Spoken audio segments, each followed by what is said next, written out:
Okay, so if you're wondering why the change in scenery, it's because it's early in the morning and my brother's still asleep, so I don't want to be up in my room where it's right next to him and it could possibly wake him up. So currently downstairs in my basement doing this, and the reason why I'm up early in the morning doing this is because I have to go to work in the afternoon, so gotta get this out of the way to post it and have it be ready. So welcome back to Star Wars The Bad Batch. This is episode 8, Reunion. Not that type of reunion, although that would have been a very interesting way to go out, wouldn't it? So this episode, beforehand, I saw a tweet online about how, like, everyone was like, oh, if you thought episode 7 was intense, wait until episode 8. And I'm like, ah, God. I mean, okay, in terms of, like, being spoiled of what's gonna happen, I'm fine with it. I'm fine with spoilers for the most part. It's just when they do it like that, when they like tease you, like, oh, you thought this was good. Well, wait until you see this one, or wait until you see this one, or wait until this specific episode. That kind of ruins that kind of ruins it in my mind, because then it's like, okay, well, if you're saying this episode is the one to look out for, then what about the rest of them, right? So, I mean, if it was like just laying down what's gonna happen in the next episode, I'd be like, oh dang, that's crazy. Well, what's gonna happen after that? Like then that would get me more interested. But when they describe it as this is the episode you need to watch, then I'm like, okay, come on. It's like, why do that? Why do that? But let's not talk about spoilers and all that right now. Let's talk about this episode. This is a pretty intense episode. Picking up right where we left off in the last one with the Bracca scavengers spotting Hunter and Clone Force 99, basically. They reported to the Empire, and of course, Crosshairs and his team are assigned to doing it, along with a good chunk of clones as well. They go to Bracca to basically. At first, it seems like they're going to only apprehend, but then the Empire is like, well, what do you mean apprehend? We're going to kill them. And it's like, the comedians are like, and kind of to what we were speculating with the bounty hunters, they're the ones who hired Fennec to hunt down Omega, although they said bounty hunters, so there's multiple people going after Omega, so, and yeah, we find out who another bounty hunter is in this one. Oh, jeez. But basically, the entirety of this episode takes place on this Republic cruiser again. This time, however, it's Crosshairs and his team trying to take out Hunter and the Bad Batch, including Omega. Like, there's a scene where they're on a standoff and Crosshairs like, aim for the girl, and it's like, okay. But we do get a few good moments in there in like terms of like emotion, like Wrecker was teaching Omega how to disarm a bomb or disarm a detonator, or not detonator, a grenade, basically, yeah. And so I love how he basically walks her through it, and then he's like, okay, we have 10 seconds, go. But it's a smoke bomb, so they didn't really have to worry about anything. But I love Wrecker in this episode. He's just, now that the chip's out of his head, he really is able to go back to being himself. Whereas beforehand, the chip was slowly messing with him and eventually took over. So I'm glad he's back. I'm glad we had that moment with him to be like, hey, we got our Wrecker back. And even then they are talking about, well, what can they do now? They're still here on the ship, and Hunter suggests that they salvage it. Like, there's weapons on board, there's data that hasn't been touched yet that it could be really valuable, so they decide, all right, well, if we can get all this stuff, we should be set on our debt with Sid, and we could even maybe she even owes us something. It's like, yeah, because yeah, it's a lot of good valuables on that ship. Of course, that all kind of goes kaplooey when kablooey. Sorry, I was saying kaplooey, but kablooey. Loki, my Loki review. Sorry, but yeah, because the Empire knows they're there, they show up, and so the team has to figure out how to get off the ship. And one thing that I was wondering about going into this episode was when the inevitability of Crosshairs meeting up with them again, he knows their tactics. So just how much of a game of much of a brains versus brains battle is it going to be?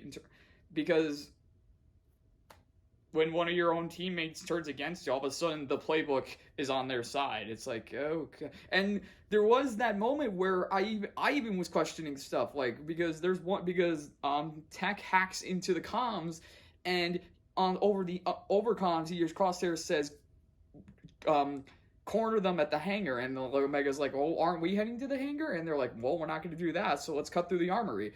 And it's like, nope, because literally I'm like thinking, like, wouldn't Crosshairs anticipate Tech hacking into the comms to be listening? So wouldn't that be a trap? And wouldn't you know it, that's exactly what happens. They go into the cannon, they go into the room where you have all the cannons, and of course Crosshairs and his team is waiting for them, and it's like, I'm like, yeah, well, as an outside viewer, that would it would make sense why that would be anticipated. But as for Clone Force 99 and the Bad Batch, you wouldn't really expect that, because you don't know what is up with Crosshairs. Like, they even try to talk about the inhibitor chip. Like, Omega's like, remember what I told you inside the brig? You can't help yourself. All that. And so Crosshair. But I did like that, though, how the second Omega brought up the inhibitor chip and told him about everything, that's when he's like, shoot for the girl. Like, so there is that little bit of a, like, okay, she is talking about this stuff, take her out. And it's like,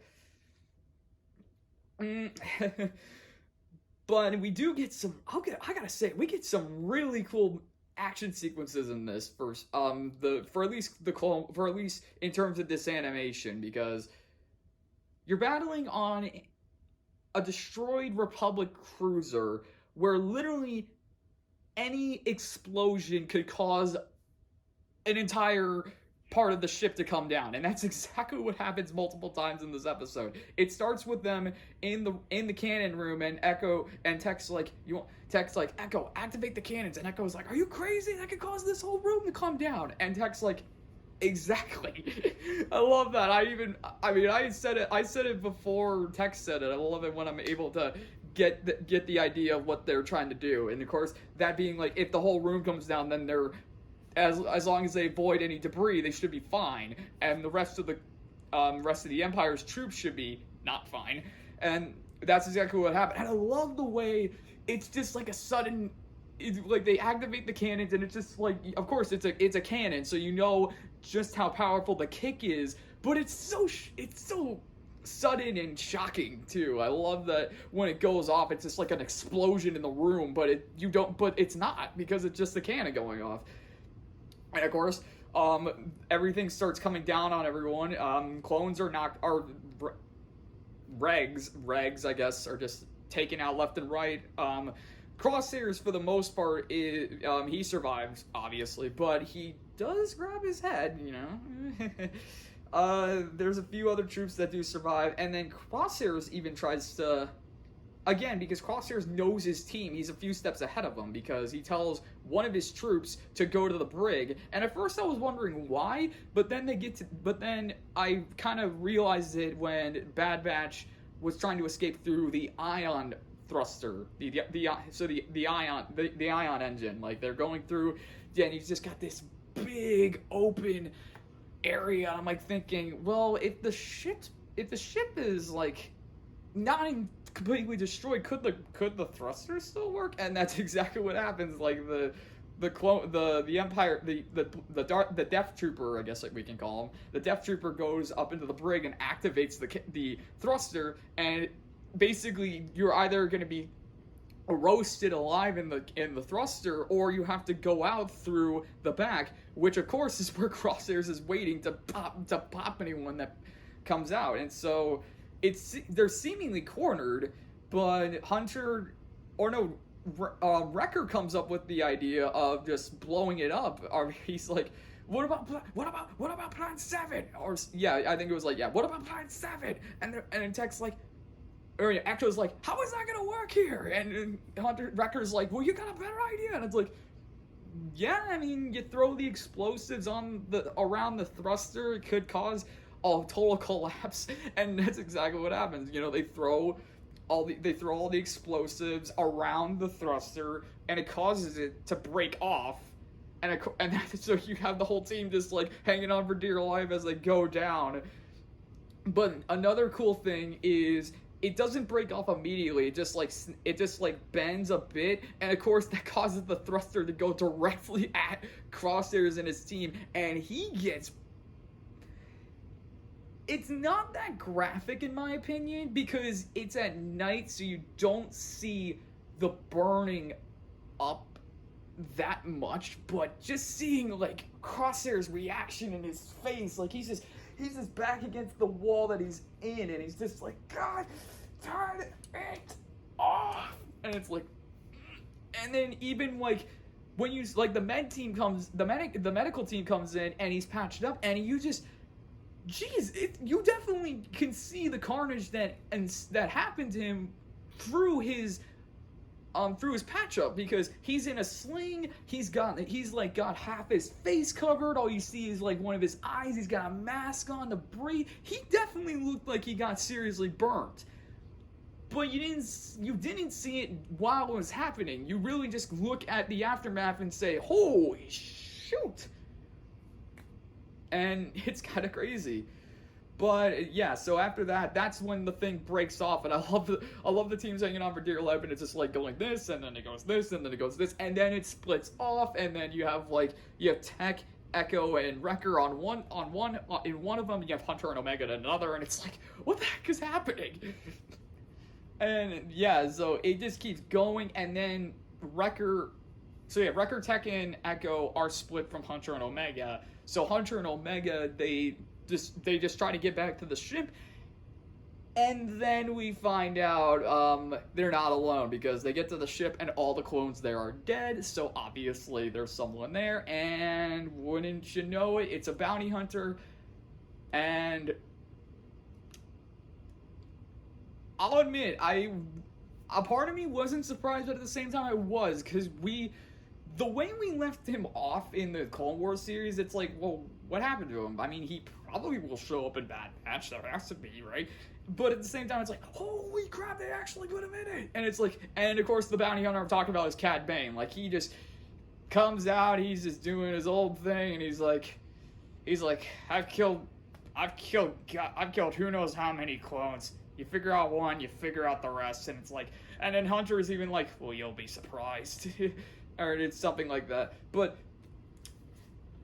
this whole sequence was a little interesting to me, because Hunter versus a bounty hunter wouldn't be interesting. But I just felt like this was a weird moment. I felt like it would have been cooler if he got into a fight with Cad Bane. They're throwing punches, and Cad Bane is able to outsmart him with something. Because the way they do this, it's like, is it Hunter hesitating? So what happens is Hunter and Cad Bane, they get into a standoff. Like they're doing they're doing the old-fashioned Western standoff. They're like seeing who's gonna draw first. Cad Bane, of course, that's the thing though. Cad Bane wins the draw. Like he just pops Hunter right in the chest. Hunter doesn't even hit him. He hits Cad Bane's droid, and it's like, what? It's like, I don't know. It was underwhelming, and yet at the same time just weird. I felt like when Hunter you know, with Hunter being so skilled, I felt like, yeah, maybe a bounty hunter like Cad Bane would give him a hard time, but the fact that it's just a standoff and Hunter loses the standoff, and which leads to Omega getting captured, I don't know, it's weird. It boggles me a bit, but I hope it weighs on him. That's what I'm hoping from this. I hope they don't just brush it off and say, we're going to get Omega back, because that's what happens. Omega tries, you know, like Hunter gets shot. Omega is all alone. She can't even react in time to take out Cad Bane with her bow because the droid snatches her bow, so she gets taken by Cad Bane, who is going to take her back to Kamino because that's who hired him to take her back alive. And yeah, and once again, you know, the Bad Batch have to escape, and I like the way they do it, you know, like they go through, you know, Hunter wakes up and you get his first person perspective through his helmet, you see like everything going on, then you get into the ship takes off, and it's like they're out of there, but Omega of course is gone. So oh boy. But I hope it weighs on him. I hope that just him failing to win that gunfight, him failing to protect Omega in that moment weighs on him, because I don't want him to brush. I don't want them to brush that over, because that's really a thing where Hunter could have easily won that gunfight, in my opinion. I felt like he could have won the draw, but he didn't. So maybe there's something holding him back, or maybe maybe something to explain why in that moment where it's a life or death situation for Omega in his mind, or in his case, life or death situation for him to protect Omega, I guess I should say, and yet he still fails. It's weird to me. That was my initial opinion with that. Maybe the more I think about it, the more I'll try and understand it, but right now, that's my honest opinion about it. I felt like just a standoff between the two was a little weird. Maybe if it ended with them, maybe they were fighting, and then they get into a standoff. Maybe then that would have worked, but for now, yeah, that was an interesting moment. But overall, the overall episode was, I really enjoyed it. I can see why a lot of people already are saying this is the best episode thus far. I mean, because one, it's the halfway point of the series, or season, I should say. It's the halfway point of season 1. You know, and we have 8 episodes left.